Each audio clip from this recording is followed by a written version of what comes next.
Good evening sir, আমি Lakshmi Iyer. Sir, আমি হিন্দু, তবে ইসলাম ধর্মে বিশ্বাস করি। আমি ইসলাম বিশ্বাস করি কারণ আমি সেরকম কিছু প্রমাণ পেয়েছি। স্যার, আপনি বললেন আল্লাহ একজন, ধর্মও একটা। এখন আমি তিনজন মানুষের উদাহরণ দেই। একজন হিন্দু, আরেকজন মুসলিম, অন্যজন খ্রিস্টান। ধরেন এই তিনজন একসাথে আছে। এখন তাদের শরীর যদি কেটে ফেলা হয়, সেখানে আপনি কি দেখতে পাবেন? শুধু রক্ত, শুধু রক্তই পাবেন। দুধ পাবেন না, পানি পাবেন না, শুধু রক্তই পাবেন। এখন সব মানুষের শরীরে যদি একই রক্ত থাকে, তাহলে মৃতদেহ সৎকারের নিয়মটা আলাদা কেন? মুসলিমরা তারা কবর দেয়, আর হিন্দুরা আমরা মৃতদেহ পুড়িয়ে ফেলি। বোন বললেন আপনি ইসলাম ধর্ম পছন্দ করেন, ইসলামে বিশ্বাসও করেন। আপনাকে অভিনন্দন, আর এই শান্তির ধর্মে আপনাকে স্বাগতম, সত্যের পথে আপনাকে স্বাগতম। বোন প্রশ্ন করলেন যে তিনজন হিন্দু, খ্রিস্টান, মুসলিম, সবার শরীর একই রকম, একই রক্ত, একই উপাদান, কিন্তু আমরা মারা গেলে হিন্দুরা কেন পুড়িয়ে ফেলে আর মুসলিমরা কেন কবর দেয়? আসুন আমরা এটা ভালো করে দেখি। আপনি দেখেন কোন পদ্ধতিটা ভালো। হিন্দু ধর্মে কবর দেওয়ার অনুমতিও আছে শিশুদের ক্ষেত্রে, কিন্তু প্রাপ্তবয়স্ক লোক মারা গেলে তারা বলেন পুড়িয়ে ফেলতে হবে, দাহ করতে হবে। অবশ্য হিন্দুদের কেউ কেউ বলেন যে কবর দিতে হবে। আসুন আমরা এখন ভালো করে দেখি যে শবদেহ, মৃতদেহ পোড়ানো আর কবর দেয়া। এখানে আপনি দেখবেন যখন আপনি কোনো মৃতদেহ পোড়াবেন তখন পরিবেশ দূষিত হচ্ছে। মৃতদেহ পোড়ালে পরিবেশ দূষণ হয়। ইসলাম ধর্মে আমরা কবর দেই কেন? এখন আমরা জানতে পেরেছি আমাদের শরীরে যে উপাদানগুলো আছে, এই পৃথিবীর মাটিতে যে উপাদান আছে, আমাদের শরীরেও একই জিনিস, পরিমাণে হয়তো কম অথবা বেশি। আমরা মাটি থেকে এসেছি, আবার মাটিতেই ফিরে যাব, বিজ্ঞানসম্মত। এটা হচ্ছে 1 নম্বর পয়েন্ট। দাহ করলে আগুন ধরানো হয়, পরিবেশ দূষিত হয়। ইসলাম অনুযায়ী আমরা কবর দেই আর জমি উর্বর হয়, পোড়ানো হয় না বলে পরিবেশ দূষিত হয় না। 2 নম্বর পয়েন্ট, মৃতদেহ পোড়াতে গেলে আপনাকে গাছ কাটতে হবে, গাছপালা কমে যাবে, পরিবেশের অবস্থা তখন খারাপ হয়ে যাবে। ইসলাম অনুযায়ী আমরা কবর দেই, জমি উর্বর হয়, আরো গাছ জন্মায়, এটা তখন হয়ে যায় সার। এখানে গাছ কাটার দরকার নেই, পরিবেশের জন্য ভালো। আমাদের সরকার এখন বলে গাছ কাটবেন না। গাছ না কাটলে মৃতদেহগুলো পোড়াবেন কিভাবে? 3 নম্বর পয়েন্ট, পোড়ালে খরচ বেশি। ইন্ডিয়ার পরিসংখ্যান অনুযায়ী প্রতি বছর হাজার হাজার লক্ষ লক্ষ কোটি টাকা খরচ হয়ে যাচ্ছে। প্রতিদিন কোটি কোটি টাকা খরচ হচ্ছে, প্রতি বছর লক্ষ লক্ষ কোটি টাকা খরচ হচ্ছে শুধু গাছের পেছনে আর মৃতদেহ পোড়ানোর পেছনে। ইসলাম অনুযায়ী আমরা কবর দেই, এটা সস্তা, ফ্রি। 5 নম্বর পয়েন্ট, মৃতদেহ পোড়ালে গাছের কাঠ পুড়ে হয়ে যায় চারকল, ছাই। ইসলামে একটা জায়গায় কাউকে কবর দিলে কয়েক বছর পরে সেখানে আরেকজনকে কবর দেওয়া যাবে। এটা সবসময় চলবে। আপনি রিসাইকেল করতে পারবেন। একই জমি কয়েক বছর পরে মৃতদেহের হাড়গোড় আলাদা হয়ে গেলে আবার কবর দিতে পারবেন। তাহলে যুক্তি আর বিজ্ঞান দিয়ে যদি যাচাই করেন, এটাই বিজ্ঞানসম্মত, অনেক মানবিক, অনেক ভালো। কবর দেয়া পোড়ানোর চাইতে অনেক ভালো। আশা করি উত্তরটা পেয়েছেন।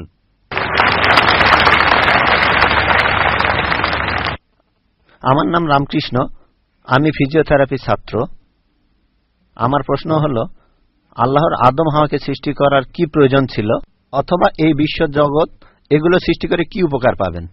আমার দ্বিতীয় প্রশ্ন হলো, সবকিছুই কেউ সৃষ্টি করেছে, তাহলে ঈশ্বর তাকেও অবশ্যই কেউ সৃষ্টি করেছে। আল্লাহ শব্দটার অর্থ কি?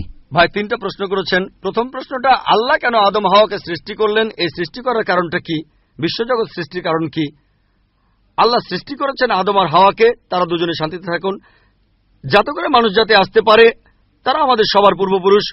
পবিত্র কোরআনে সূরা হুজুরাতের 13 নম্বর আয়াতে উল্লেখ করা হয়েছে, ইয়া আইয়ুহান নাসু ইন্না খালাকনাকুম মিন যাকরিন ওয়া জাআলনাকুম শুবা ওয়া কাবাইলা লিতারাফু ইন্না আকরামাকুম ইনদাল্লাহি আতকাকুম ইন্নাল্লাহা আলিমুল খাবীর।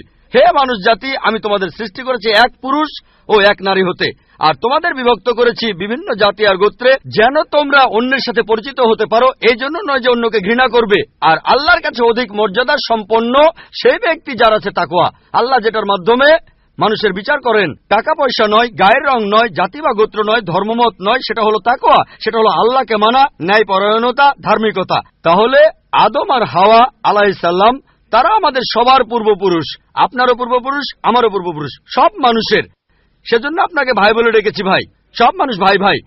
আল্লাহ বলেছেন ইয়া আইয়ুহান নাস, হে মানুষ জাতি। আর পবিত্র কোরআনে সূরা ইসরার ৭০ নম্বর আয়াতে উল্লেখ করা হয়েছে ওয়া লাকাদ কাররামনা বানি আদামা। আল্লাহ তাআলা মর্যাদা দিয়েছেন সব আদম সন্তানকেই। হোক আপনি জন্ম নেন ইন্ডিয়ায়, আমেরিকায়, ইংল্যান্ডে, জন্মান কোন হিন্দু পরিবারে বা মুসলিম পরিবারে বা খ্রিস্টান পরিবারে, আল্লাহ বলেছেন তিনি সব মানুষকে মর্যাদা দিয়েছেন। মানুষে জন্মালে আল্লাহ তাকে মর্যাদা দেবেন। সে হোক আপনার নাম জাকির, আব্দুল্লাহ, রামু, শঙ্কর, মানুষে জন্মালে আল্লাহ মর্যাদা দেবেন। আপনার প্রশ্নতে আসি, কেন আল্লাহ তাআলা মানুষ সৃষ্টি করলেন? আল্লাহ মানুষ সৃষ্টি করেছেন কারণ আল্লাহ বলেছেন মানুষ হলো আল্লাহ সৃষ্টির মধ্যে সেরা। আল্লাহ তাআলা অন্য যা কিছু সৃষ্টি করেছেন তা আল্লাহকে মানে। ফেরেশতা সৃষ্টি করেছেন, আল্লাহ যে আদেশই দেন ফেরেশতাগণ সে আদেশ পালন করেন, তাদের নিজস্ব ইচ্ছা নেই। মানুষ হলো আল্লাহ তাআলার এমন এক সৃষ্টি যার নিজের ইচ্ছা আছে। আমরা তার কথা মানতেও পারি নাও মানতে পারি। তাই আল্লাহ আমাদের সৃষ্টি করেছেন, আমরা হলাম তার সৃষ্টির সেরা, আশরাফুল মাখলুকাত। তবে আমরা আল্লাহ তাআলার কথা মানতে পারি নাও মানতে পারি। যদি আল্লাহর আদেশ মানেন তাহলে জান্নাতে যেতে পারবেন, তাহলে বেহেশতে যাবেন, স্বর্গে যেতে পারবেন। যদি আদেশ না মানেন তাহলে জাহান্নামে যাবেন, দোজখে যাবেন। তাহলে এই জীবনটা পরকালের জন্য পরীক্ষা। পবিত্র কোরআনে সূরা মুলকে ২ নম্বর আয়াতে উল্লেখ করা হয়েছে আল্লাহ জি খালাকাল মাউতা ওয়া হায়াতা। আল্লাহ তাআলা সৃষ্টি করেছেন জীবন ও মৃত্যু তোমাদের পরীক্ষা করার জন্য। তাহলে এই জীবনটা হলো পরকালের জন্য পরীক্ষা। তাহলে আল্লাহ মানুষ সৃষ্টি করেছেন। আর আল্লাহ বলেছেন সূরা জারিয়াতের ৫৬ নম্বর আয়াতে উল্লেখ করা হয়েছে ওয়ামা খালাকতুল জিন্না ওয়াল ইনসা ইল্লা লিয়াবুদুন। আমি সৃষ্টি করেছি জিন ও মানুষকে যেন তারা আমার ইবাদত করে। তাই আমাদের উচিত আল্লাহ তাআলার আদেশ নিষেধগুলো মেনে চলা। তাহলে আমরা আল্লাহ সুবহানাহু ওয়া তাআলার অন্যরকম সৃষ্টি যার নিজস্ব ইচ্ছা আছে। আমরা আল্লাহ তাআলার আদেশ মানতে পারি আবার নাও মানতে পারি। অন্যান্য সকল সৃষ্টি যেমন তারা, গাছ, পাহাড়, পবিত্র কোরআন বলছে তারা আল্লাহ তাআলাকে সেজদা করে, তার সামনে নতজানু হয়, আল্লাহকে মানে। আমাদের স্বাধীন ইচ্ছা আছে, আল্লাহ আমাদের এই স্বাধীন ইচ্ছা দিয়েছেন। এই স্বাধীন ইচ্ছা নিয়ে যদি আল্লাহকে মানেন আপনি তাহলে ফেরেশতাদের উপরে চলে যাবেন। আর যদি আল্লাহ তাআলাকে না মানেন তখন হবেন শয়তানের সহযোগী। আল্লাহ আমাদের সৃষ্টি করেছেন পরকালের পরীক্ষার জন্য।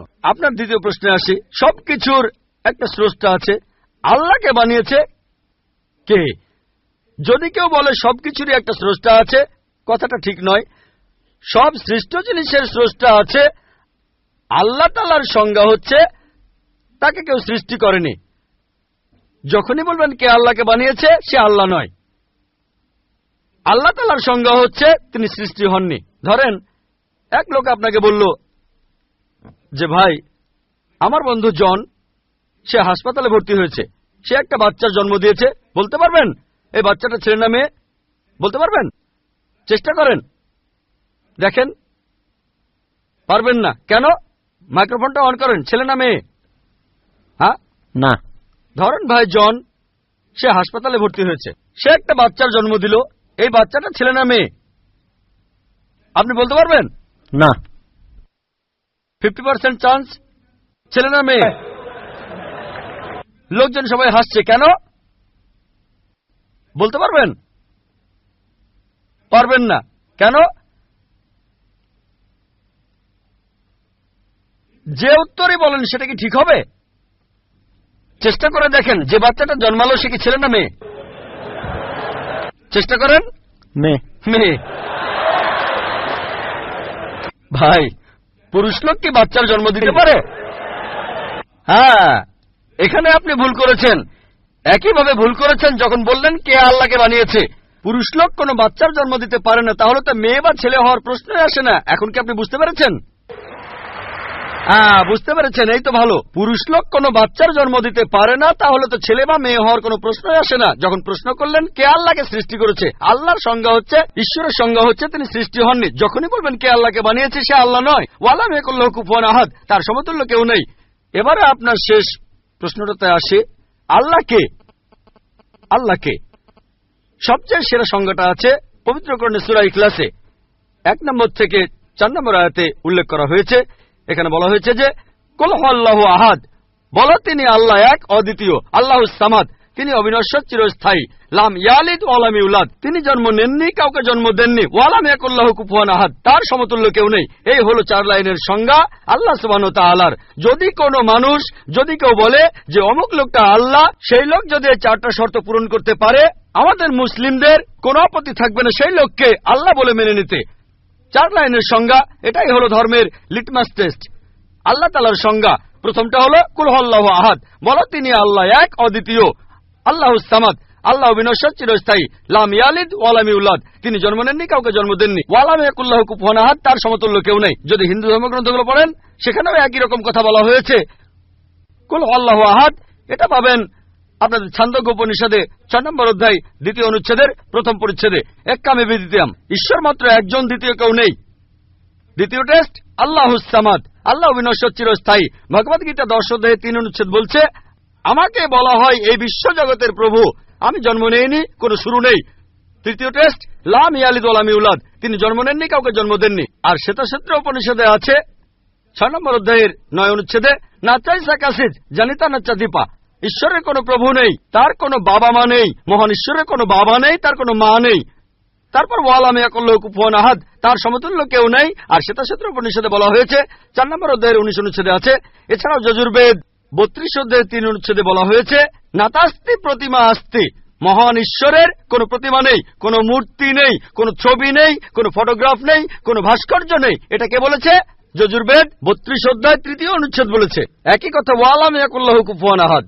যদি কেউ বলে যে অমুক লোকটা হচ্ছে আল্লাহ, যদি সেই লোকে 4টা শর্ত পূরণ করে, আমরা মুসলিমরা কোন রকম আপত্তি ছাড়াই সেই লোককে আল্লাহ বলে মেনে নেব। যেমন ধরেন, কিছু লোক বলে ভগবান রজনীশ হলেন মহান ঈশ্বর। একবার প্রশ্নোত্তর পর্বে এক হিন্দু আমাকে বলেছিলেন, আমরা ভগবান রজনীশকে ঈশ্বর বলে মানি না। আমি কখনোই বলিনি হিন্দুরা ভগবান রজনীশকে ঈশ্বর বলে মানে। আমি বলেছি কিছু লোক তাকে ঈশ্বর বলে মানে। আসুন দেখি রজনীশকে আমরা টেস্ট করি। প্রথম টেস্ট হলো কুল হুয়াল্লাহু আহাদ, বলো তিনি আল্লাহ এক, অদ্বিতীয়। রজনীশ কি এক, অদ্বিতীয়? সেই কি একমাত্র লোক যে নিজেকে ঈশ্বর দাবি করেছে? এরকম অনেক মানুষই ছিল, আর এই দেশে হাজার হাজার লোক নিজেকে ঈশ্বর দাবি করেছে। রজনীশ একমাত্র নয়। তবে রজনীশ ভক্তরা বলে না না, উনি একটু আলাদা। এবারে পরের টেস্টে দেখি। আল্লাহুস সামাদ, আল্লাহ অবিনশ্বর, চিরস্থায়ী। রজনীশ কি অবিনশ্বর, চিরস্থায়ী? আমরা তার জীবনী থেকে জানি, তার আত্মজীবনী থেকে। রজনীশ ভুগছিলেন অ্যাজমা, ডায়াবেটিস আর পিঠের ব্যথায়। চিন্তা করেন, মহান ঈশ্বরের হয়েছে অ্যাজমা, ডায়াবেটিস, পিঠের ব্যথা। তৃতীয় টেস্ট লাম ইয়ালিদ ওয়ালাম ইউলাদ, তিনি জন্ম নেননি, কাউকে জন্ম দেননি। ভগবান রজনীশ জন্মেছিলেন মধ্যপ্রদেশে, তার বাবা মাও ছিলেন। 1981 সালে তিনি আমেরিকায় গেলেন, ইউএসএ। তখন হাজারো আমেরিকান তার ভক্ত হয়ে গেল। তারপর আমেরিকার অরিগন প্রদেশে তিনি বানালেন একটা সেন্টার, আর তার নাম দিলেন রজনীশপুরম, তার গ্রাম। পরবর্তীতে আমেরিকান সরকার তাকে অ্যারেস্ট করে কারাবন্দী করে রাখলো। রজনীশ বলতো যে আমেরিকান সরকার তাকে স্লো পয়জনিং করেছে। চিন্তা করেন, মহান ঈশ্বরকে স্লো পয়জনিং করা হয়েছে। 1985 সালে আমেরিকান সরকার তাকে বের করে দিলে সে ইন্ডিয়ায় চলে আসে। তারপর এখানে পুনায় সে আরেকটা সেন্টার খুললো, আর তার নাম দেওয়া হলো ওশো কমিউন। যদি রজনীশের সমাধির কাছে কখনো যান, তার সমাধির উপরে লেখা আছে ভগবান রজনীশ ওশো। কখনো জন্মাননি, কখনো মরেননি, তবে পৃথিবীতে ভ্রমণ করেছেন 1931 সালের 11 ডিসেম্বর থেকে 1990 সালের 31শে জানুয়ারি পর্যন্ত। কখনো জন্মাননি, কখনো মরেননি, তবে পৃথিবীতে ভ্রমণ করেছেন 1931 সালের 11 ডিসেম্বর থেকে 1990 সালের 31শে জানুয়ারি পর্যন্ত। তার সমাধিতে এটা লিখতে ভুলে গেছে যে পৃথিবীর 21টা দেশ তাকে ভিসা দেয়নি। মহান ঈশ্বর আসলেন এই পৃথিবীতে, পৃথিবী ঘোরার জন্য, বিভিন্ন দেশে যাওয়ার জন্য তার নাকি ভিসাও লাগে। তখন গ্রিসের আর্কবিশপ বলেছিলেন, যদি রজনীশকে এই দেশ থেকে তাড়িয়ে না দেওয়া হয়, আগে তার ঘর পোড়াবো, তারপর ভক্তদের ঘর পোড়াবো। শেষ টেস্ট ওয়ালাম ইয়াকুল্লাহু কুফুয়ান আহাদ। পরীক্ষাটা এতই কঠিন যে একমাত্র আল্লাহ ছাড়া কেউই পাশ করবে না। যখনই আল্লাহর সাথে কারো তুলনা করবেন, সে আল্লাহ নয়। ওয়ালাম ইয়াকুল্লাহু কুফুয়ান আহাদ। এখন ভগবান রজনীশ অন্য অনেক মানুষের মতো মুখে দাড়ি ছিল, একটা নাক, দুটো চোখ, দুটো কান, দুটো হাত। যখন আল্লাহর সাথে পৃথিবীর কোনো কিছুর তুলনা করবেন, সে আল্লাহ নয়। ওয়ালাম ইয়াকুল্লাহু কুফুয়ান আহাদ। যদি কেউ বলে যে আল্লাহ তাআলা 1000 গুণ বেশি শক্তিশালী, আপনারা কি শোয়ার্জনেগারের নাম শুনেছেন?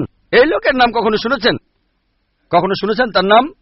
এই লোক একটা সময় ছিল মিস্টার ওয়ার্ল্ড, মিস্টার ইউনিভার্স, পৃথিবীর সবচেয়ে শক্তিশালী লোক, বিশ্বজগতের সবচেয়ে শক্তিশালী লোক। যখনই আল্লাহকে তুলনা করবেন কোনো কিছুর সাথে, হোক সেটা আর্নল্ড শোয়ার্জনেগার, হোক সেটা দারা সিং, হোক সেটা কিং কং, হোক সেটা 1000 গুণ বা লক্ষ গুণ, যখনই আল্লাহর সাথে এই পৃথিবীর কোনো কিছুর তুলনা করবেন সে আল্লাহ নয়। ওয়া লাম ইয়াকুল্লাহু কুফুয়ান আহাদ, তার সমতুল্য কেউ নাই। তাহলে এই হলো 4 লাইনের সংজ্ঞা আল্লাহ সুবহানাহু ওয়া তাআলার পবিত্র কোরআনে আছে। আপনি যে ঈশ্বরের পূজা করছেন ভাই, সেই ঈশ্বরকে সূরা ইখলাস দিয়ে টেস্ট করুন। যদি তিনি পাশ করেন তাহলে সত্যিকারের ঈশ্বর, তা না হলে নকল ঈশ্বর। ইসলাম ধর্মে পাপের সংজ্ঞাটা কি, পাপের প্রকার ভেদগুলো কি, আর এই পাপের সাথে হিন্দু আর খ্রিস্টান ধর্মে যে পাপের কথা বলা হয়েছে তার পার্থক্য কি? ধন্যবাদ ভাই, আপনি প্রশ্ন করলেন যে ইসলাম ধর্মে পাপের সংজ্ঞাটা কি, আর হিন্দুইজম বা খ্রিস্টান ধর্মের পাপের সাথে এর পার্থক্যটা কোথায়। এক কথায়, পাপ মানে আল্লাহর আদেশগুলো অমান্য করা। আল্লাহ আমাদের নির্দেশ দিয়েছেন, যদি তার বিরুদ্ধে যান সেটাই পাপ। যেমন ধরেন, আল্লাহ তাআলা বলেছেন তোমরা প্রার্থনা করো, যদি প্রার্থনা না করেন তাহলে পাপ করছেন। আল্লাহ তাআলা বলেছেন তোমরা মদ খেও না, যদি মদ খান তাহলে পাপ করছেন। তাহলে আল্লাহ তাআলার আদেশ অমান্য করা, এক কথায় সেটাই পাপ। আর সব ধর্মে পাপের সংজ্ঞাটা এটাই। হিন্দু আর খ্রিস্টান ধর্ম একই কথা বলছে। আশা করি উত্তরটা পেয়েছি। এবারে প্রশ্ন বাম দিকের মাইক থেকে। আজ এই অনুষ্ঠানে আসতে পেরে আমার খুবই ভালো লাগছে। আপনার এই মূল্যবান কথাগুলো সবারই কাজে আসবে। আমরা আপনার লেকচার শুনে খুবই মুগ্ধ হয়েছি, অনেকের দৃষ্টিভঙ্গিও বদলেছে।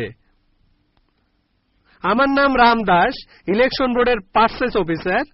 আমি একজন হিন্দু, তারপরও আমি ইসলাম ধর্মকে অনেক শ্রদ্ধা আর ভালোবাসি।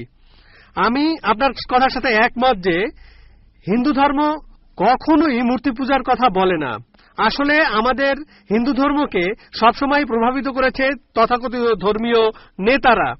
তারা মানুষকে ভুল পথে নিয়ে যাচ্ছে। 90% হিন্দু ভুল পথে চলে যাচ্ছে মূর্তি পূজার নামে। বেদ আর উপনিষদ কখনই মূর্তি পূজার কথা বলে না। যেটা বলা হয়েছে সেটা রু এটা কথা বলা হয়েছে, রু খোদা কি ইনায়েতে হ্যায়। এই রুকে খ্রিস্ট ধর্মে আত্মা বলা হয়, ইসলাম ধর্মে রুহ, হিন্দু ধর্মেও আত্মা। এটা খুবই দুর্ভাগ্য যে সব ধর্মের তথাকথিত ধর্মীয় নেতারাই এতে কোনো রকমের সন্দেহ নেই, হোক সে মুসলিম, খ্রিস্টান বা হিন্দু, এতে কোনো রকমের সন্দেহ নেই পৃথিবীর সব মানুষকে ভুল পথে পরিচালিত করেছে। আপনার কাছে আমার প্রশ্ন, আপনি একজন যথেষ্ট জ্ঞানী মানুষ। আমার আগে এক ভদ্রলোক প্রশ্ন করেছিলেন, তিনি ঠিকই বলেছিলেন ইসলামের অতীত খুব গৌরবের। তবে বর্তমান সময়ে পৃথিবীতে ইসলাম সবার জন্য একটা হাসির খোরাকে পরিণত হয়েছে। এর কারণ হলো ইসলামের ঠিকাদাররা, নেতারা ঠিক হিন্দু নেতাদের মতোই তাদের অনুসারীদের ভুল পথে নিয়ে যাচ্ছে, ভুল জিনিস শিখাচ্ছে। কোনো হিন্দু ভাই যদি কোনো মুসলিমকে রক্ত দেয় সে হয়তো বেঁচে যাবে, যদি কোনো হিন্দু কোনো একজন মুসলিমকে রক্ত দেয় তাহলে তার জীবন বাঁচল।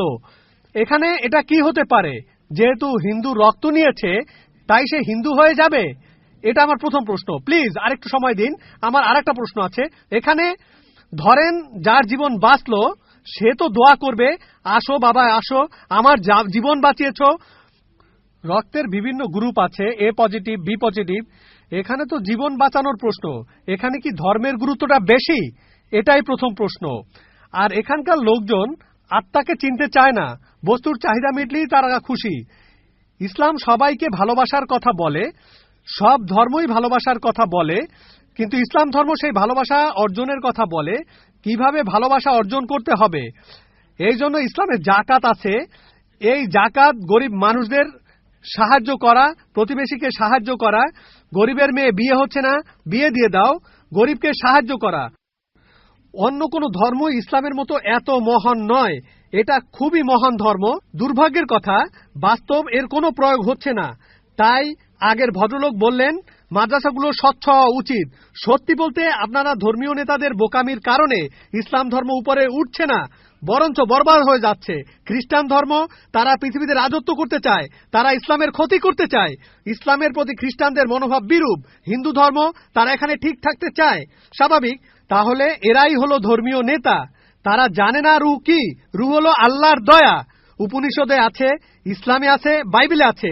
আর সব ধর্মই বলে ভালোবাসা, ইসলামও বলে। এটাই আমার প্রথম প্রশ্ন। দ্বিতীয় প্রশ্নটা হলো, হিন্দু ধর্ম নারীকে খারাপ চোখে দেখে, ইসলামও খারাপ চোখে দেখে। খ্রিস্টান ধর্ম, পৃথিবীতে নারী না থাকলে, আপনি একটু আগে একজনকে বললেন যে পুরুষ লোক বাচ্চা জন্ম দিতে পারে না। হ্যাঁ, পুরুষ লোক কোনো বাচ্চা জন্ম দিতে পারে না। বাচ্চার জন্ম দেন মা, একজন নারী। তাহলে ব্যাপারটা কি দাঁড়াচ্ছে? যে পুরুষকে জন্ম দিচ্ছে একজন নারী, সেই পুরুষই নারীকে ছোট করছে, সে হোক হিন্দু, খ্রিস্টান বা মুসলিম।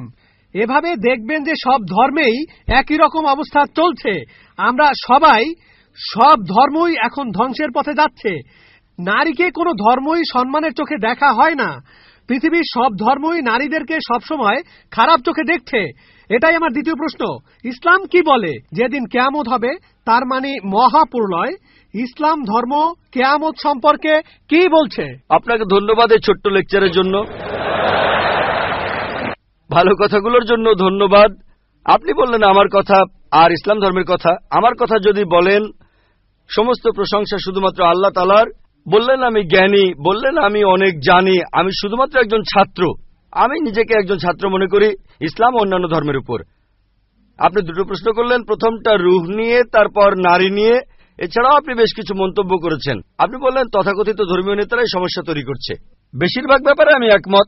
এছাড়াও আপনি মন্তব্য করলেন যে ইসলামের বদনাম করা হচ্ছে। ইসলামের ধর্মীয় নেতাদের কারণে এটা হচ্ছে। ইসলামের বদনাম ছড়াচ্ছে এদের কারণেই। অন্যান্য ধর্মের ধর্মীয় নেতাদের কথা যদি বলি, তারা তাদের অনুসারীদের ধর্মগ্রন্থ পড়তে দিতে চায় না। এখন আমি যদি ইসলামের কথা বলি সামগ্রিকভাবে, আমি ইসলামের ধর্মীয় নেতাদের উপর দোষ চাপাবো না, তারা দোষী নয়। সামান্য কিছু কুলাঙ্গার থাকতে পারে, খুবই সামান্য, হাতে গোনা কয়েকজন এমন নেতা থাকতে পারে যারা ভুল পথে নিচ্ছে, কিন্তু এরা সংখ্যায় অনেক কম। মিডিয়া তাদের বেছে নেয় আর এমনভাবে তুলে ধরে যেন ইসলামের প্রত্যেক ধর্মীয় নেতাই এইরকম। তাই ইসলাম ধর্মের বিভিন্ন নেতা, বিশেষজ্ঞ, ওলামার কথা যদি বলতে হয়, তাদের ভালোবাসি, তাদের শ্রদ্ধা করি। হাতে গোনা কয়েকজন, খুবই সামান্য তারা, এরাই মানুষকে ভুল পথে নিয়ে যায়। তবে সামগ্রিকভাবে আলহামদুলিল্লাহ, তারা সব ভালো কথা বলেন, তারা ইসলামের কথা বলেন, আমরা তাদের ভালোবাসি, শ্রদ্ধা করি। অন্য ধর্মের ছবিটা আলাদা। পৃথিবীর বেশিরভাগ ধর্মীয় নেতারা, অন্য ধর্মের নেতারা, তারা এটা করে না। তারা তাদের অনুসারীদের ধর্মগ্রন্থ পড়তে দিতে চায় না। যেমন আপনি বললেন হিন্দু ধর্ম মূর্তি পূজা করতে নিষেধ করে, কিন্তু 90% হিন্দুই মূর্তি পূজা করে, কারণ এরা চায় না যে অনুসারীরা তাদের ধর্মগ্রন্থটা পড়ুক। আপনার প্রশ্নতে আসি। বললেন যে কোন হিন্দু এক মুসলিমকে রক্ত দিল, সেই মুসলিমের জীবন বাঁচল। জীবন বাঁচানোটাই বড় কথা। এখানে সমস্যা কি? সেই মুসলিম কি হিন্দু হয়ে যায়? হিন্দুকে কোনো মুসলিম রক্ত দিলে সেই হিন্দু কি মুসলিম হয়ে যায়? আল্লাহ পবিত্র কোরআনে বলেছেন, সূরা মাইদার 32 নম্বর আয়াতে উল্লেখ করা হয়েছে, যদি কেউ কোনো মানুষের জীবন বাঁচায়, যদি কোনো লোক, হোক সে মুসলিম বা অমুসলিম, অন্য কোনো মানুষের জীবন বাঁচায়, হোক মুসলিম বা অমুসলিম, তাহলে সে যেন পুরো মানুষ জাতিকেই বাঁচালো। তাহলে যদি কোনো মানুষ অন্য কাউকে রক্ত দেয় আর তার জীবন বাঁচায়, মুসলিম হিন্দুকে রক্ত দিক বা হিন্দু মুসলিমকে রক্ত দিক, সে যেন পুরো মানুষ জাতিকেই বাঁচালো। আয়াতটা আরো বলছে, যদি কেউ কোনো মানুষকে হত্যা করে আর সেটা হত্যার অপরাধ বা বিশৃঙ্খলা তৈরির অপরাধ না হয়, তাহলে সে যেন পুরো মানুষ জাতিকেই হত্যা করল। তবে কোনো মানুষের জীবন বাঁচানো ভালো কথা, একটা ভালো কাজ, উঁচু মানের কাজ। কিন্তু আগে একজন প্রশ্ন করেছিলেন, আল্লাহ কেন আমাদের সৃষ্টি করেছেন? আমি আগেও বলেছি যে পবিত্র কোরআনের সূরা মুলকে 2 নম্বর আয়াতে উল্লেখ করা হয়েছে, আল্লাহ জি খালাকাল মাউতা ওয়াল হায়াতা, আল্লাহ সৃষ্টি করেছেন জীবন ও মৃত্যু তোমাদের পরীক্ষা করার জন্য। কারো জীবন বাঁচানো খুবই ভালো কাজ, কিন্তু কারো আখিরাত বাঁচানো সেটা আরো ভালো কাজ। আর সেজন্যই আমি আগে ডাক্তার ছিলাম। এটাই হলো শ্রেষ্ঠ পেশা, মানুষের জীবন বাঁচানো। আমি ডাক্তার হতে চেয়েছিলাম কারণ ভেবেছিলাম এটা মহান পেশা, আসলেও তাই। তবে এর চাইতেও ভালো আছে, পুরো মানুষের জীবন বাঁচানো। আর সেজন্যই আমি আগে ডাক্তার ছিলাম। এটাই হলো শ্রেষ্ঠ পেশা, মানুষের জীবন বাঁচানো। আমি ডাক্তার হতে চেয়েছিলাম কারণ ভেবেছিলাম এটা মহান পেশা, আসলেও তাই। তবে পবিত্র কোরআনের সূরা ফুসিলাতের 33 নম্বর আয়াতে উল্লেখ করা হয়েছে, ওয়া মান আহসানু কালাম মিম্মান দাইল্লাহি ওয়া আমিলা সালিহা ওয়া কালা ইন্নানি মিনাল মুসলিমিন। কথাই কে উত্তম সেই ব্যক্তির চাইতে যে আল্লাহর পথে মানুষকে আহ্বান করে, যে সৎকর্ম করে আর বলে আমি তাদের অন্তর্ভুক্ত যারা আল্লাহর কাছে আত্মসমর্পণ করে। তাই আমি একজন শরীরের ডাক্তার থেকে হয়েছে আত্মার ডাক্তার। এটা আরো ভালো পেশা। তাহলে রক্ত দিয়ে কারো জীবন বাঁচানো ভালো কথা, তবে কাউকে সত্যিটা জানানো, তার আখিরাতটা বাঁচানো আরো ভালো। আমার কাজ হলো সব মানুষের কাছে ধর্ম প্রচার করা। মুসলিমদের বলি কোরআন মেনে চলুন, অনুসরণ করুন, আর শেষ নবীকে মেনে চলুন। আমি বলি হিন্দু, খ্রিস্টান, বৌদ্ধদের যেটা কমন অন্তত সেটা মেনে নেন। আপনাদের আর আমাদের ধর্মগ্রন্থে যেটা কমন, যে কথাগুলো আলাদা সেগুলো নিয়ে পরে আলোচনা করব। যেগুলো কমন অন্তত সেগুলো মেনে নেন। আমি বাঁচাতে চাইছি তার আখিরাতকে। আখিরাতকে বাঁচানো এই ইহকালের জীবন বাঁচানোর চাইতে বেশি গুরুত্বপূর্ণ। এই জীবনটাও ভালো গুরুত্বপূর্ণ। যখন দোয়া করি দুটোর জন্য দোয়া করি, রাব্বানা আতিনা ফিদ দুনিয়া হাসানাতা ওয়া ফিল আখিরাতি হাসানাতা ওয়া কিনা আযাবান্নার। হে আল্লাহ, আমাকে এই ইহকাল ও পরকালে ভালো রাখো এবং আমাকে দোজখের আগুন থেকে রক্ষা করো। তবে পরকাল অনেক উপরে এই জীবনের চাইতে।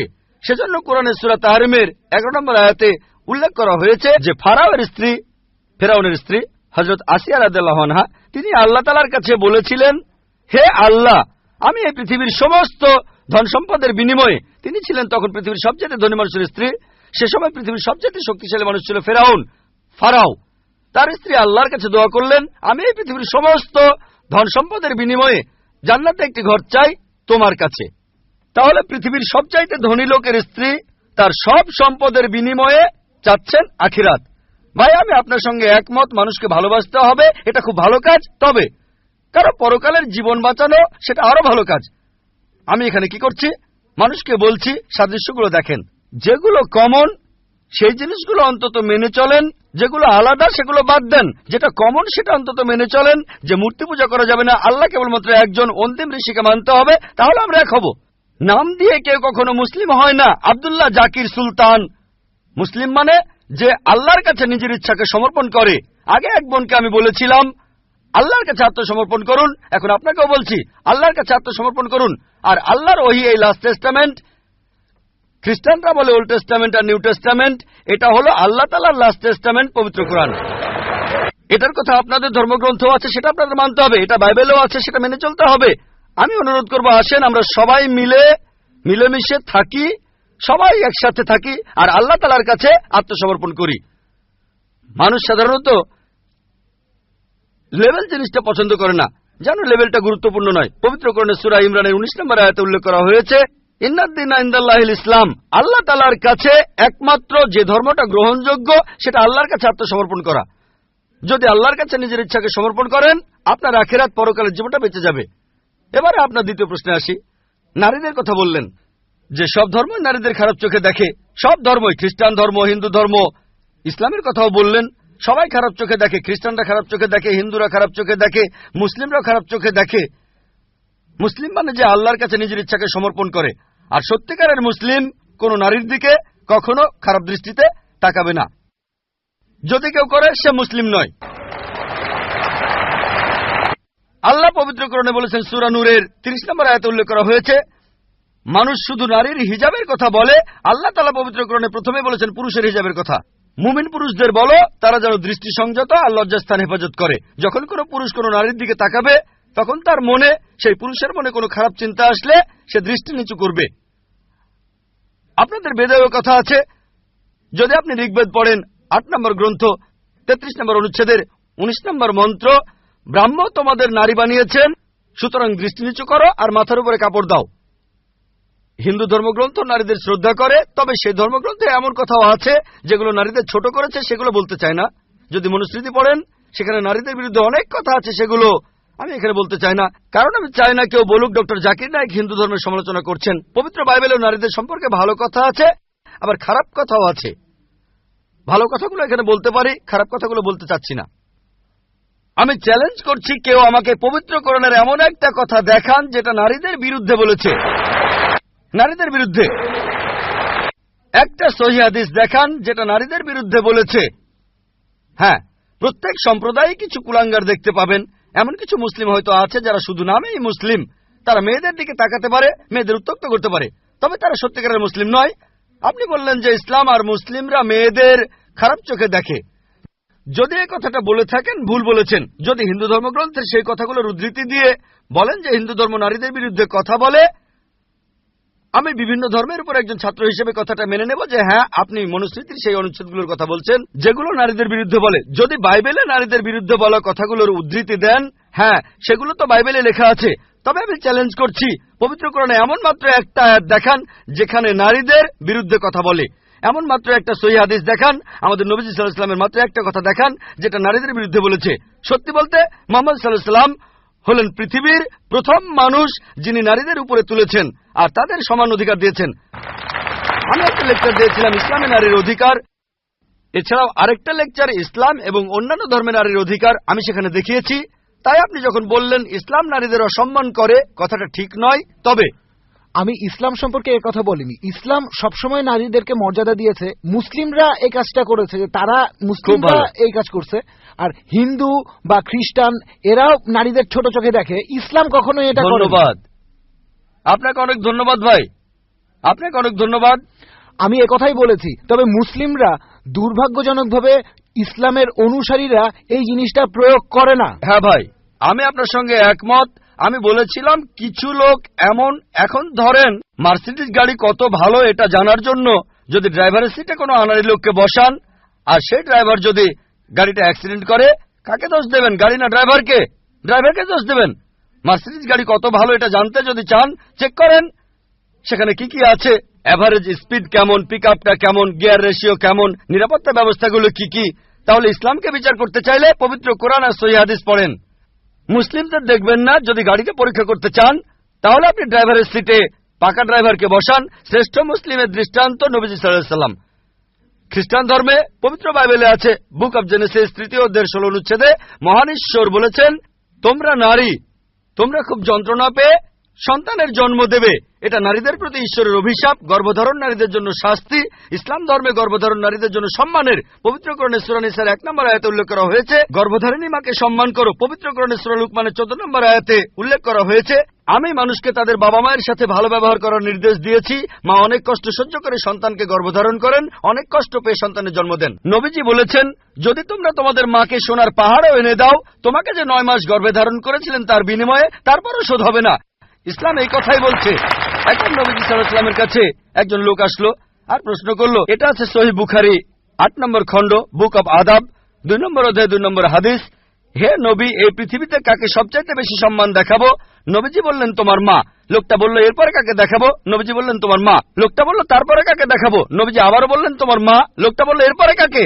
তখন নবীজি বললেন, তোমার বাবা। তার মানে 75%, 4 ভাগের 3 ভাগ পাচ্ছেন মা, 1 ভাগ 25% সেটা পাচ্ছেন বাবা। এক কথায় মা গোল্ড মেডেল পাচ্ছেন, সিলভার মেডেল পাচ্ছেন, ব্রোঞ্জ মেডেলটাও পাচ্ছেন, আর বাবা একটা সান্ত্বনা পুরস্কার নিয়ে সন্তুষ্ট থাকছেন। ইসলাম আমাদের এমনটাই শেখায়। তবে আপনার কথা মানি, পশ্চিমা বিশ্ব নারীদের ছোট করছে। পশ্চিমা বিশ্ব নারীদের স্বাধীনতার কথা বলে, আসলে তারা স্বাধীনতার কথা বলে নারীদের শারীরিক অত্যাচার করে, তাদের সম্মান কেড়ে নেয়, আত্মার অবমাননা করে। পশ্চিমা বিশ্ব বলে তারা নারীদের উঁচুতে বসিয়েছে, আসলে নিচে নামিয়েছে। তাদেরকে বানিয়েছে উপপত্নী, রক্ষিতা আর সমাজের প্রজাপতি, যারা রয়েছে আর্ট আর কালচারের রঙিন পর্দার আড়ালে। আর্ট আর কালচারের দোহাই দিয়ে তারা কি করছে? তাদের মেয়েদের বিক্রি করছে তাদের মায়েদের। তারা নাকি মেয়েদের উপরে তুলছে। সাধারণত বেশিরভাগ অ্যাডেই দেখবেন নারী আছে, অন্যটার সাথে নারীর হয়তো কোনো সম্পর্কই নেই। মোটরসাইকেলের বেশিরভাগ অ্যাডে দেখবেন মেয়ে আছে। কতজন মেয়ে মোটরসাইকেল চালায়? কতজন? কিন্তু অ্যাডে মেয়ে থাকবেই। তারপর মোটর গাড়ির অ্যাডে, সেখানেও মেয়েদের দেখবেন। আমার এক বন্ধু একবার বলেছিল যে বিএমডাব্লিউর একটা খুব বিখ্যাত অ্যাড, মার্সিডিজ বেঞ্জ খুব ভালো গাড়ি, তরুণদের প্রিয় হলো বিএমডাব্লিউ, এর স্পিড বেশি, পিক আপও ভালো। তো বিএমডাব্লিউর একটা অ্যাডে বিকিনি পরা একটা মেয়ে দাঁড়িয়ে আছে বিএমডাব্লিউ গাড়ির সামনে, আর নিচে লেখা, এখনই চালানো শুরু করুন।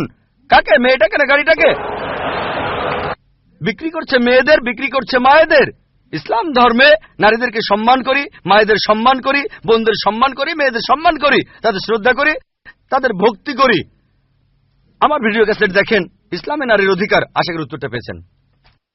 আমার নাম বিনয় কুমার, আমি একজন আর্টিস্ট, একজন পেইন্টার।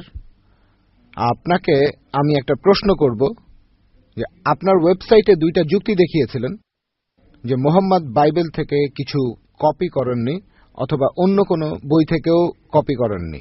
সেখানে উত্তর দিতে গিয়ে আপনি বলেছেন যে নবী মুহাম্মদের সময় বাইবেলের কোনো আরবি অনুবাদ ছিল না, কিন্তু সহিহ আল বুখারী 6 নম্বর খণ্ডের 60 নম্বর গ্রন্থ 478 নম্বর হাদিস বলছে যে গসপেলগুলো আরবিতে অনুবাদ করা করেছিলেন বারাকা। এখানে আরেকটা ব্যাপার হলো, বললেন মুহাম্মদ ছিলেন নিরক্ষর, সেজন্য তিনি বই পড়তে পারতেন না, যেমন পবিত্র বাইবেল। কিন্তু আমি এই উত্তরে সন্তুষ্ট নই, কারণ অন্যান্য ধর্মগ্রন্থের কথাগুলো ধার করার জন্য মুহাম্মদকে শিক্ষিত হওয়ার কোনো প্রয়োজন নেই। সেখানে প্রয়োজন ছিল যে মুহাম্মদ সেগুলো শুনবেন আর নিজের ইচ্ছে মতো বেছে নেবেন। এই কথাগুলো শোনার পরে মুহাম্মদ সেগুলো সংশোধন করেছেন, তারপর তিনি ধর্মীয় আবরণে সেটাকে ঢেকে দিয়েছেন আর দাবি করেছেন এটা আল্লাহর আসমানি কিতাব। ভাই, আপনি খুব সুন্দর প্রশ্ন করেছেন। আমাদের ওয়েবসাইটে গিয়েছেন শুনে খুব ভালো লাগছে। ইনশাআল্লাহ আপনি সত্যের পথে আসবেন। আমার ধারণা আপনি খ্রিস্টান। আপনার নাম হলো বিনয় কুমার, মনে হচ্ছে আপনি খ্রিস্টান। ভাই বললেন আমি 2টো যুক্তি দেখিয়েছি। 2টো না, অনেকগুলো যুক্তি দেখিয়েছি। আপনি বেছে নিয়েছেন 2টো। না না, ঠিক আছে, আপনার চোখে পড়েছে ওই 2টো। তবে আমি 2টো যুক্তি দেখাইনি, এই 2টো ছাড়াও আরো যুক্তি দেখিয়েছি। একটা যুক্তি দেখিয়েছিলাম যে নবীজি সাল্লাল্লাহু আলাইহি সাল্লাম ছিলেন উম্মি। আল্লাহ পবিত্র কোরআনে বলেছেন, সূরা আনকাবুতের 48 নম্বর আয়াতে উল্লেখ করা হয়েছে যে আমি সর্বশেষ নবীকে পাঠিয়েছি নিরক্ষর, যাতে করে মিথ্যাচারীরা কোন রকম সন্দেহ পোষণ না করে। এটা অবশ্যই মানবেন। একজন নিরক্ষর অন্যজন পড়তে পারে, নিরক্ষরের জন্য কাজটা কঠিন, এটা অবশ্যই মানবেন। কি বলেন? আরো কঠিন? কঠিন হবে। আর যে লোক পড়তে পারে তার পক্ষে নকল করা সহজ কাজ। সে পড়তেও পারে, শুনতেও পারে। যে মানুষটা নিরক্ষর সে শুধু শুনতে পারে। তাহলে তর্কের খাতিরে অন্তত পক্ষে এটুকু মেনে নেবেন, কাজটা কঠিন, এটা মানেন? ভালো, মাশাআল্লাহ। তাহলে আমি এই পয়েন্টগুলো বলেছিলাম, এটা একমাত্র পয়েন্ট না, অনেকগুলো পয়েন্টের মধ্যে এটা হচ্ছে একটা। এরপরে আরো পয়েন্ট আছে। আরেকটা কথা, আপনি বললেন আমি বলেছি তখন বাইবেলের আরবি সংস্করণ ছিল না, আমি এখনো সে কথাই বলছি। আপনি বলেন সহিহ বুখারীর 8 নম্বর খণ্ডে আছে যে বারাকা, হ্যাঁ, গসপেল সম্পর্কে তিনি জানতেন। কোথাও বলা নেই তিনি অনুবাদ করেছিলেন। ভাই, আমি চ্যালেঞ্জ করছি, আপনাকে চ্যালেঞ্জ করছি, আমি খ্রিস্টানদের কথাই বলছি। প্রথমবার বাইবেল লেখা হয়েছিল সেটা ছিল 10ম শতাব্দীতে। তার মানে খ্রিস্টান বিশেষজ্ঞরা অনেক দেরি করে লিখেছেন। আর বাইবেলের প্রথম আরবি অনুবাদ সেটা নবীজির কয়েকশো বছর পরের কথা। হ্যাঁ, বারাকাত তিনি আসলে ছিলেন বনি ইসরাইল। তিনি খ্রিস্টান ধর্ম সম্পর্কে সে সময় জানতেন, আরবিও জানতেন। তিনি আসলে অনুবাদ করেননি, হয়তো কিছু নোট লিখেছিলেন, তবে পুরো বাইবেলের অনুবাদ অসম্ভব। সহিহ বুখারী কোন জায়গাতেই বলছে না যে বারাকা পুরো বাইবেল অনুবাদ করেছে। আপনাকে চ্যালেঞ্জ করছি। এটা বলা আছে যে বারাকা তখন খ্রিস্টানদের আইন আর গসপেল সম্পর্কে জানতেন, হয়তো কিছু নোটও লিখেছিলেন। যদি সালমান রুশদির কথা তো শুনেছেন, সালমান রুশদির বইতেও কোরআনের আয়াত আছে, কিন্তু বইটাকে তো কোরআন বলা যাবে না। সালমান রুশদি বই লিখেছিল পবিত্র কোরআনের বিরুদ্ধে। তার সে বইতে পবিত্র কোরআনের কিছু আয়াতও ছিল, তার মানে এই না যে সেটাই কোরআন। এছাড়াও অনেক লেখক, যেমন আমি অনেক বই লিখেছি, তারপর সেখানে কোরআনের কিছু আয়াতও দিয়েছি। সেই বইগুলোতে Quran and modern science, women's right in Islam, এই বইগুলো কোরআন না। এটা বলতে পারবেন না যে ডক্টর জাকির নাইক কোরআনের অনুবাদ করেছেন। আপনারা আমাদের ওয়েবসাইটে গেলে দেখতে পাবেন ডক্টর জাকির নাইক বই লিখেছেন কোরআন এন্ড মডার্ন সায়েন্স। সেখানে অনেক আয়াতের উদ্ধৃতি দিয়েছি। সেটাকে অনুবাদ বলবেন না, এটা তো উদ্ধৃতি। আর এছাড়াও বললেন যে নবীজি মুহাম্মদ সাল্লাল্লাহু আলাইহি সাল্লাম ভুলগুলো শুধরে নিয়েছেন। আচ্ছা, আপনার পয়েন্টটা খুব সুন্দর। আমি একটা লেকচার দিয়েছিলাম Bible and Quran in the light off science. সেখানে প্রমাণ করেছিলাম যে বাইবেলের অনেক বৈজ্ঞানিক ভুল আছে। যেমন ধরেন বুক অব জেনেসিসের 1 নম্বর অধ্যায়ে আছে, বলা হয়েছে এই বিশ্বজগৎ তৈরি হয়েছে 24 ঘন্টার হিসেবে 6 দিনে। বলা হয়েছে যে চাঁদের আলো তার নিজস্ব আলো। জেনেসিসের 1ম অধ্যায় 16 থেকে 19 অনুচ্ছেদ বলা হয়েছে যে সূর্য সৃষ্টি হয়েছে পৃথিবী সৃষ্টির পরে, পৃথিবী সৃষ্টি হয়েছে 3য় দিনে, সূর্য 4র্থ দিনে। এরকম আরো অনেক আছে। আপনি যদি বলেন নবীজি এগুলো নিয়ে শুদ্ধ করেছেন, যেমন চাঁদের যে আলো সেটা তার নিজস্ব আলো না, প্রতিফলিত আলো। পবিত্র কোরআনে সূরা ফুরকানের 61 নম্বর আয়াতে উল্লেখ করা হয়েছে যে চাঁদের আলো প্রতিফলিত আলো। কোরআন বলছে বিশ্বজগৎ সৃষ্টি হয়েছে 6টা আইয়ামে, 6টা লম্বা সময়কাল। আপনি কি তাহলে বলছেন নবীজি এই কথাগুলো শুদ্ধ করে নিয়েছেন? তিনি কি বিজ্ঞানী ছিলেন? না, এটা আল্লাহর আসমানি কিতাব। আমার পুরো লেকচারটা শোনেন, লেকচারের অংশবিশেষ শুনেই আমার কোনো একটা কথা নিয়ে মন্তব্য করবেন না। পুরো লেকচারটা আগে শোনেন। সেখানে আমি বলেছি যদি আপনার কথা মেনেও নেই, তর্কের খাতিরে যে বাইবেল থেকে নকল করেছেন তারপর শুদ্ধ করেছেন, কোন মানুষের পক্ষে কি এটা সম্ভব? 1400 বছর আগে বাইবেলের সবগুলো ভুল শুদ্ধ করবেন তিনি? সবগুলো ভুল শুদ্ধ করবেন? এটা অসম্ভব, অসম্ভব। এতে প্রমাণ হয় যে তিনি এটা লেখেননি, এটা লিখেছেন আমাদের স্রষ্টা আল্লাহ তাআলা। আশা করি উত্তরটা পেয়েছেন। হ্যাঁ ভাই, প্রথমে আপনার নামটা বলেন। আসসালামু আলাইকুম, আমার নাম ময়ূর। আমার এক অমুসলিম বন্ধুর পক্ষ থেকে একটা প্রশ্ন করতে চাচ্ছি। এটা আমার প্রশ্ন না, সে মাইকের সামনে আসতে লজ্জা পাচ্ছে। আমি কি প্রশ্ন করব? আপনার নামটা কি বললেন? ময়ূর। আমি মুসলিম হয়েছি, তবে এই প্রশ্নটা আমার এক অমুসলিম বন্ধুর। সে মাইকের সামনে আসতে চাচ্ছে না, তাই যদি অনুমতি দেন। আসসালামু আলাইকুম। এই প্রশ্নটা হলো, জাকির ভাই যেসব ভবিষ্যৎবাণীর কথা বলেছেন, এমন কি হতে পারে এই ভবিষ্যৎবাণীগুলো পরে কেউ লিখেছে পৃথিবীর বিভিন্ন ধর্মগুলোতে, যাতে করে ইসলাম ধর্মকে অন্য উপায়ে প্রচার করা যায়? ভাই, খুব সুন্দর প্রশ্ন করেছেন। এটা কি সম্ভব যে এই ভবিষ্যৎবাণীগুলো সব ধর্মগ্রন্থে পরে কেউ লিখেছে? এটা কি হতে পারে? হ্যাঁ, হতে পারে। যদি পরে কেউ না লেখে, যদি ধর্মগ্রন্থটা বিশুদ্ধ হয়, তাহলে মানবেন যে এটা আল্লাহর বাণী, তাহলে নবীজিকেও মানবেন। যদি বলেন পরে কেউ লিখেছে, তার মানে আপনার ধর্মগ্রন্থ অশুদ্ধ, সেটা বাদ দিতে হবে। আপনার ধর্মগ্রন্থ বাদ দিলে একমাত্র বিশুদ্ধ ধর্মগ্রন্থ এই পবিত্র কোরআন। দুভাবেই উত্তরটা হলো কোরআন। হেড আমি জিতবো, টেইল আপনি হারবেন। আশা করি উত্তরটা পেয়েছেন। Good evening. আমি একটা প্রশ্ন করব, তার আগে বলে নেই আমার নাম রমেশ কুমার, নয়াদিল্লি থেকে এসেছি, পেশায় একজন ধর্মযাজক। ভাই, আপনার লেকচারে আপনি বললেন কোরআন হলো চূড়ান্ত। আচ্ছা, কিন্তু আমার একটা প্রশ্ন আছে যে ইয়ামামার যুদ্ধে সে সময় কোরআনের অনেক হাফেজ মারা গিয়েছিলেন। অনেকে মনে করেন যে আবু বক্করের সময় পবিত্র কোরআন হারিয়ে গেছে। আর সহিহ আল বুখারীর 6 নম্বর খণ্ডের 510 নম্বর হাদিস বলছে, যখন ইসলামের তৃতীয় খলিফা তিনি যখন হারেমিয়ার লোকদের সাথে যুদ্ধ করছিলেন, আর সে সময় তিনি পবিত্র কোরআনের কিছু আলাদা সংস্করণ পেলেন, তখন ওসমান কোরআন লিখলেন। আর একটা কথা, আল্লাহ পবিত্র কোরআনে বলেছেন 15:9, আমি কোরআন অবতীর্ণ করেছি, আমি সংরক্ষণ করব। কিন্তু কোরআন সংরক্ষিত হয়নি। আমি জানতে চাই যে কোরআন কখন বিকৃত হয়েছে, কেন বিকৃত হয়েছে, কোথায় বিকৃত হয়েছে, কে এটাকে বিকৃত করেছে, কখন বিকৃত হয়েছে।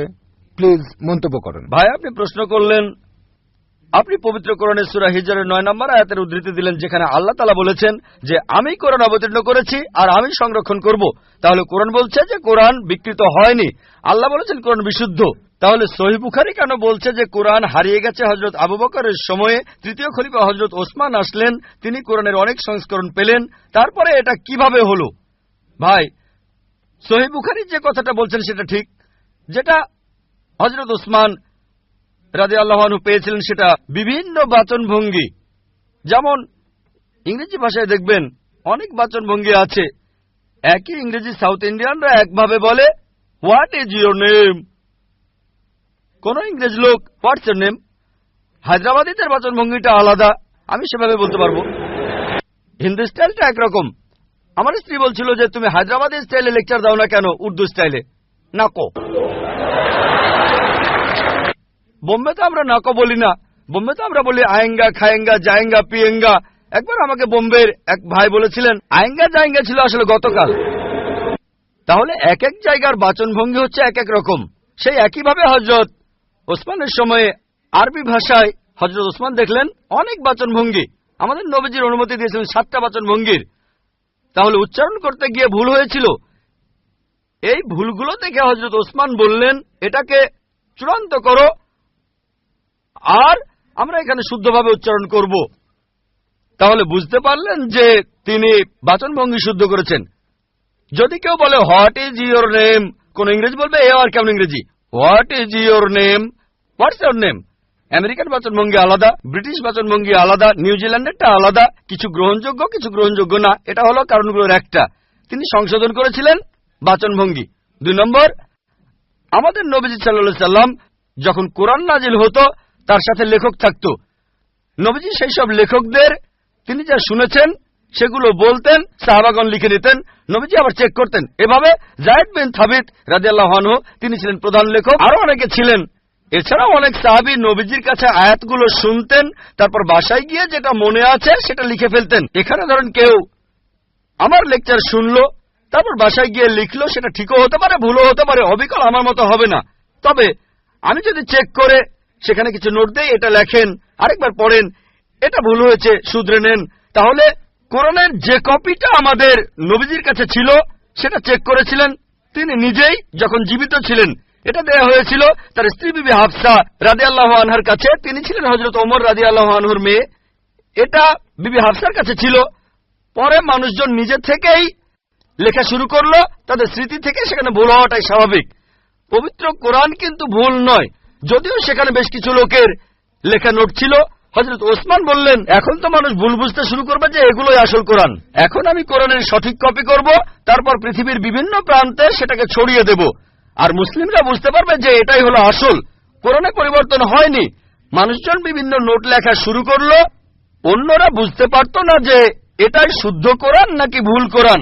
আর তৃতীয় খলিফা হযরত ওসমান রাদিয়াল্লাহু আনহু তিনি কি করলেন, একটা কমিটি বানালেন সাহাবাগণকে নিয়ে, তারপর অরিজিনালটা থেকে কপি করলেন আর পৃথিবীর বিভিন্ন প্রান্তে ছড়িয়ে দিলেন। এরকম একটা কপি আছে এখনো তাশখন্দে। এছাড়া তুরস্কের কপটাকে মিউজিয়ামে যদি পরীক্ষা করেন অবিকল একই কথা। এছাড়াও হাফেজরা আছেন, কোরআনের সব কপি পুড়িয়ে ফেললেও পৃথিবীতে হাজার হাজার হাফেজ আছেন, পবিত্র কোরআন যাদের হৃদয়ে আছে, যদি সব কপিও পুড়িয়ে ফেলেন কথার কথা, তারপরে এই যে হাফিজগণ আছেন তারা আবারও কোরআনের কপি তৈরি করতে পারবেন। আশা করি উত্তরটা পেয়েছেন।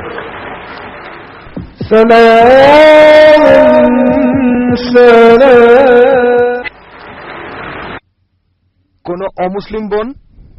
গুড ইভিনিং স্যার, আমার নাম সুতপা সরকার। আমি পেশায় একজন শিক্ষিকা। আপনাকে আমি একটা প্রশ্ন করতে চাই।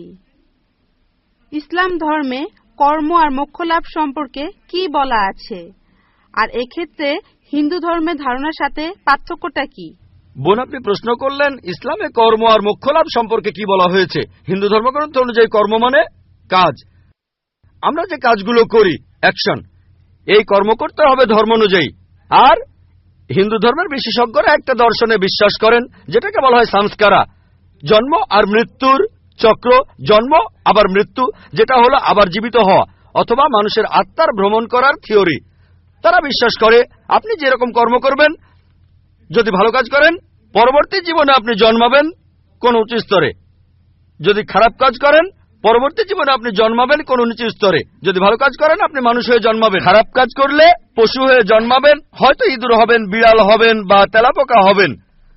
আর সেখানে যদি কিছুই না থাকে, ভালো খারাপ কিছুই না থাকে, তাহলে মোক্ষ লাভ করবেন, জন্ম মৃত্যুর চক্র থেকে বের হয়ে আসবেন।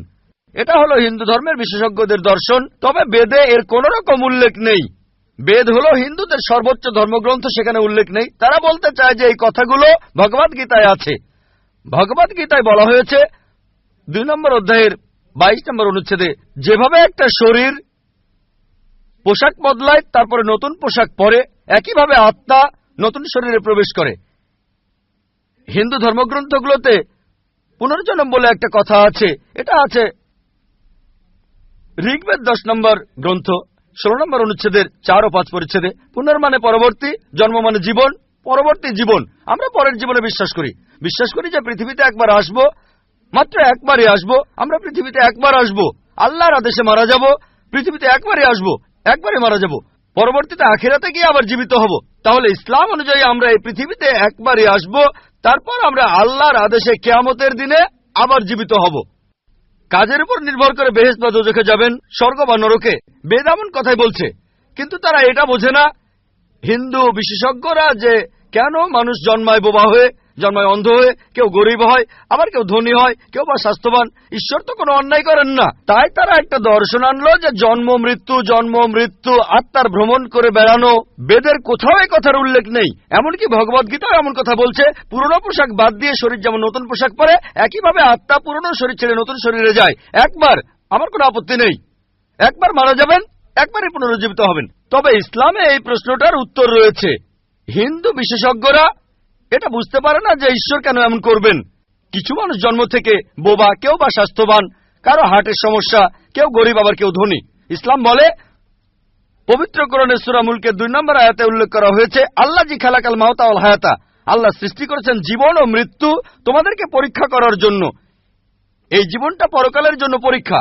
এখন কেউ হয়তো জন্মায় গরিব হয়ে, কেউ ধনী হয়ে। ধনীদের ক্ষেত্রে কোরআন বলছে তাদেরকে জাকাত দিতে হবে। যদি আপনার সঞ্চয় 85 গ্রাম স্বর্ণের চাইতে বেশি হয়, নিসাবের তুলনায় বেশি হয়, তাহলে 2.5% জাকাত প্রতি হিজরি সালে দিতে হবে।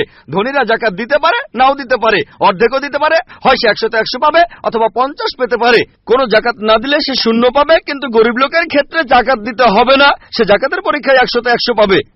আমরা বলি এ তো গরিব লোক, কিন্তু গরিব জাকাতের পরীক্ষায় 100-100 পাবে, 100-100। আর আমাদের নবীজি বলেছেন, ধনী লোকের জন্য বেহেশতে যাওয়া গরিব লোকের চাইতে কঠিন। ধনীরা ভাবতে পারে, ও আমাকে এত জাকাত দিতে হবে, আমি দিতেও পারি আবার নাও দিতে পারি। সবচেয়ে ভালো কাজ হলেও সর্বোচ্চ পেতে পারেন 100-100। গরিব লোক এখানে পুরো নম্বর পেয়েছে। তাই এক একজনের পরীক্ষা এক এক রকম। কেউ বা স্বাস্থ্যবান, আবার কেউ হয়তো সে জন্ম থেকেই অসুস্থ। এটা আমরা মানি না যে আগের জন্মের পাপের কারণে কেউ অন্ধ হয়ে জন্মেছে। এটা পরকালের জন্য পরীক্ষা। এমন না যে সে পাপ করেছে, হয়তো এটা বাবা মায়ের জন্য পরীক্ষা। পবিত্র কোরআনে সূরা আনফালের 28 নম্বর আয়াতে উল্লেখ করা হয়েছে, তোমাদের সম্পদ ও সন্তানরা তোমাদের জন্য পরীক্ষা। হয়তো আল্লাহ বাবা মাকে পরীক্ষা করছেন, হয়তো তারা ধার্মিক, আর দেখা গেল যে তাদের সন্তান একেবারে জন্ম থেকে অসুখ। দেখে কেউ হয়তো বলবে, আমি আল্লাহকে বিশ্বাস করি না। যারা ইমানদার তারা বলবে, এখনো আল্লাহকে বিশ্বাস করি। আল্লাহ পরীক্ষা করছেন। যত কঠিন পরীক্ষা তত বড় পুরস্কার। হয়তো আল্লাহ তাদের দেবেন জান্নাতুল ফেরদৌস। ধরেন যদি গ্র্যাজুয়েশন পাশ করেন, আপনি হবেন বিএ, বিএসসি বা বিকম। যদি পাশ করেন এমবিবিএস, আপনি হবেন ডাক্তার। এমবিবিএস পাশ করাটা বিকমের চাইতে কঠিন। যত কঠিন পরীক্ষা তত দামি ডিগ্রি। আমরা মানি কেউই পাপী হয়ে জন্মায় না, প্রত্যেকে জন্মায় মাসুম হয়ে। কিন্তু হিন্দু দর্শন বলছে, বিশেষজ্ঞরা বলছে, ধর্মগ্রন্থ বলছে না, তারা বিশ্বাস করে যে এই পৃথিবীতে আসবেন, বারবার আসবেন। যদি ভালো কাজ করেন মানুষ হয়ে আসবেন, খারাপ কাজে পশু হয়ে জন্মাবেন। এ কথাটা বেদের কোথাও বলা নেই। আর আপনি যদি একটু চিন্তা করে দেখেন বোন, অপরাধের মাত্রা বাড়ছে না কমছে? বাড়ছে না কমছে? অপরাধ বাড়ছে নাকি কমছে? বাড়ছে। পৃথিবীতে মানুষের সংখ্যা বাড়ছে না কমছে? বাড়ছে। তাহলে যুক্তি বলে, অপরাধের মাত্রা যদি বাড়ে, মানুষ তো তাহলে কমে যাওয়ার কথা, কিন্তু কমছে না। এতেই প্রমাণ হয় যে এই দর্শনটা ভুল।